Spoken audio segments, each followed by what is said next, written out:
Okay, so hi. My name's Arminthia. And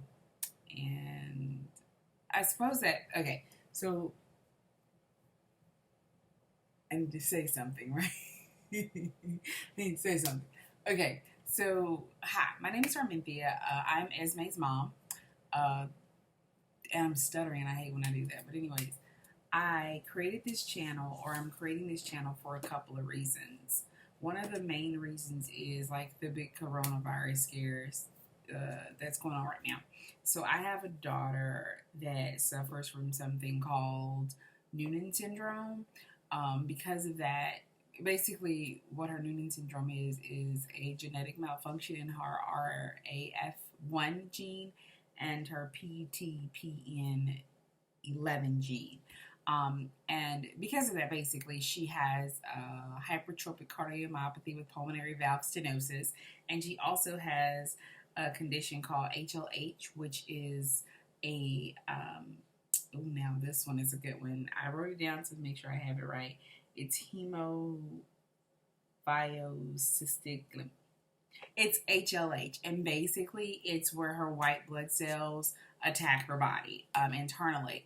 And in 2018, she spent 18 days on ECMO because she got the flu. So the reason I'm actually doing this is because coronavirus is something that a lot of people aren't really taking serious, but it's something that my daughter, also other medical kids out there that are autoimmune compromised, really, really, really can't afford to.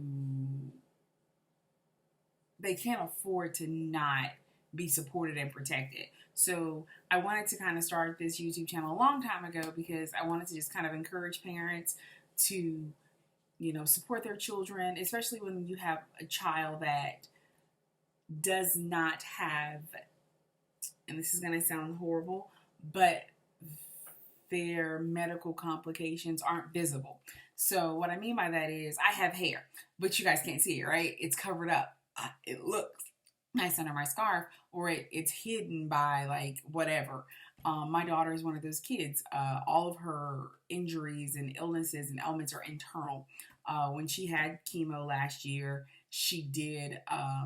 You could see it because she had lost her hair. She got really thin and things like that. But as we've kind of gotten her back on health, the healthy track, and gotten her, system cleaned out, chemo's over, we're in like recovery mode, or the recovery stage of her HLH. It's an internal thing, but it can be easily activated by a cold, a flu, a runny nose, not washing our hands enough, not getting vaccinated in our household. And because of that, it's something that's really important to us, that I share. And I really want to share this because it's nowhere. I don't know if any of you other parents have looked for it, but I have. And there are no moms or dads or sisters or brothers or cousins or aunts or uncles that are talking about this. And it's terrifying because my daughter could get a cold or flu or coronavirus, and I may never see her again. And she's 3.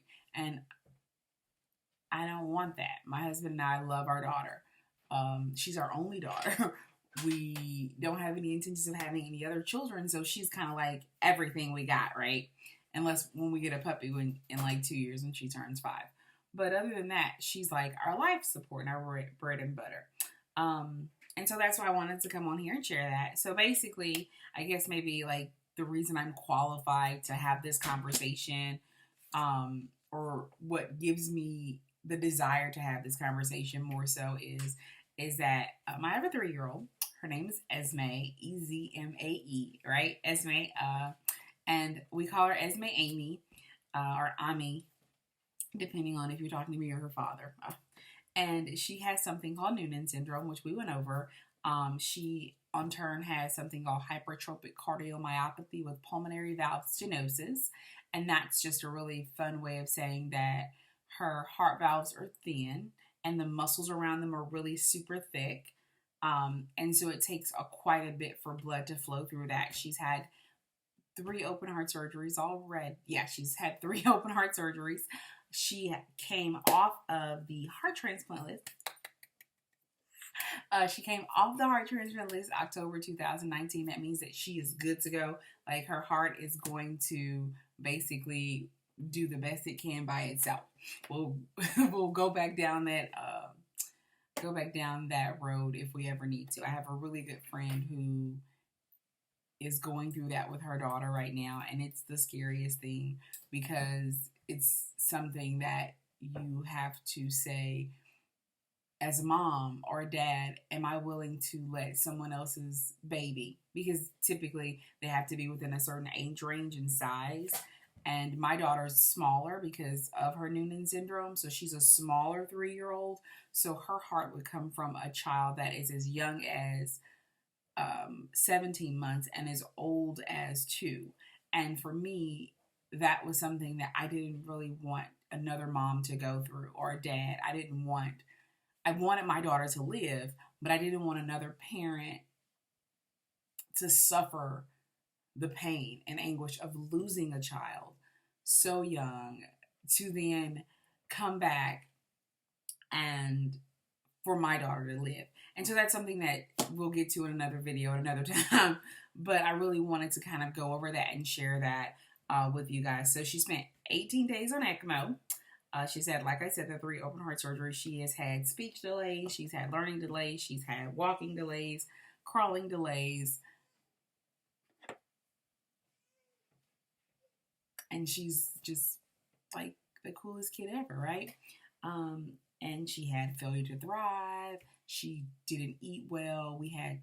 She was breastfed, but she had to have additional substance and nutrients just to kind of get her, where she is. And that was a hard thing. This has been a really difficult 3 years for my husband and I and my mom and my sisters and brothers and our entire family and extended family, both here and abroad, because my husband's not from the U.S.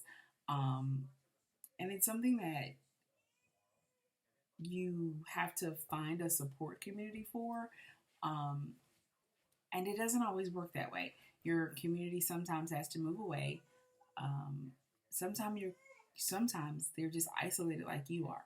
Sometimes we don't want to talk to each other. Like right now with the corona scare, I'm not going anywhere because I can't risk her getting, it's just not worth it. It's just like, okay, sit at home. We can have the groceries delivered. I can go pick them up. Like, we can limit our access to the outside world as much as possible, because it's better for me to kind of like confine us and kind of like,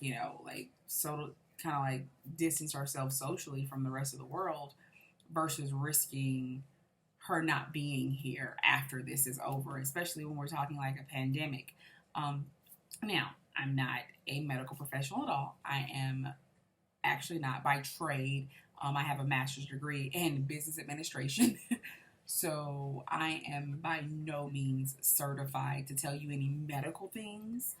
I will share with you what I have learned from our experience, from what my daughter has gone through, from what the doctors have explained to me about her condition, what our family goes through, how we deal with that, the financial burden it has on us, the emotional burden it has on us, just the day-to-day difference, having to give her medicine 3 times a day, having to make sure that we're monitoring what that medicine does, how it affects her, what level of play she can have when she gets overexcited.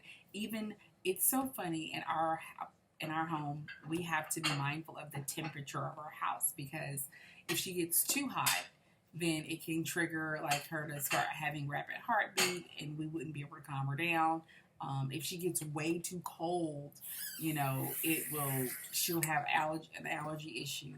It's just, so we have to be cognizant of that, and we have to be really careful about what we do.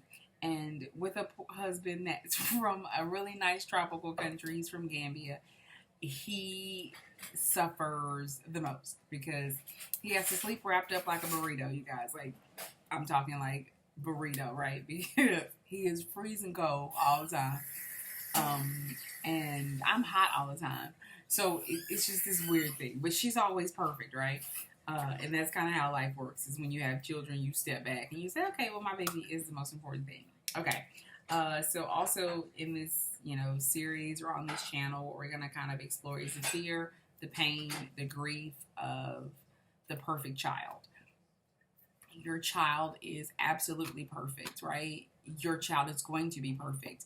I don't care how many tests they have. I don't care how many times they've gotten shots. I don't care how many injections. I don't care if they have ports. I don't care if they're deformed. I don't care if I do not care.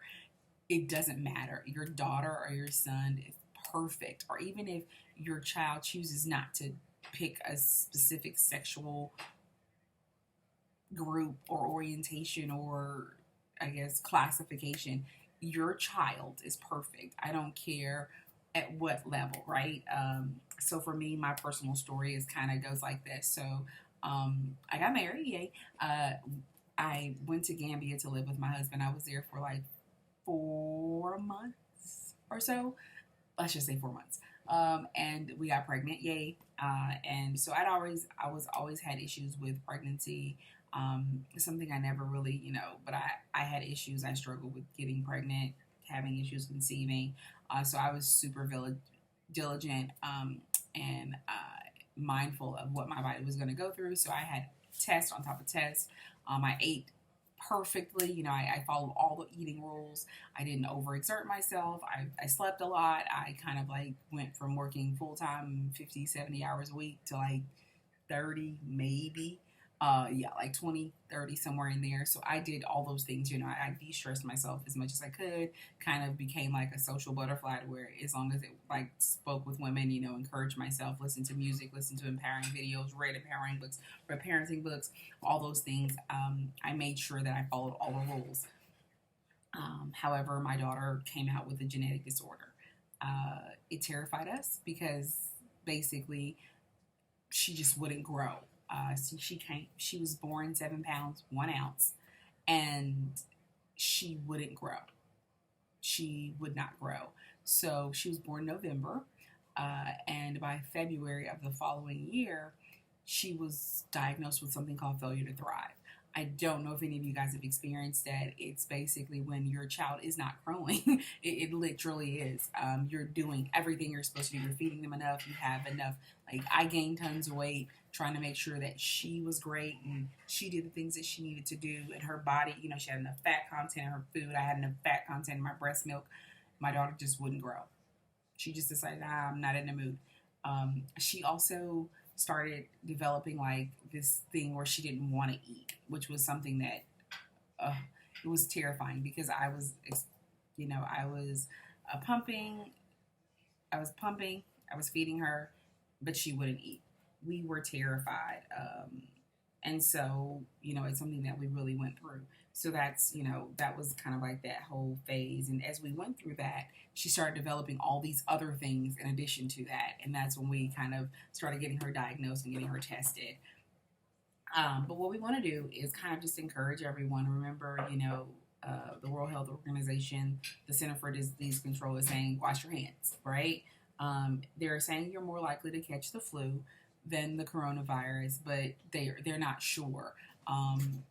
They're saying that the virus has existed for some time. So you want to be mindful of that. So it's like the flu, but the thing about that is that thousands of people have died in the U.S. from the flu.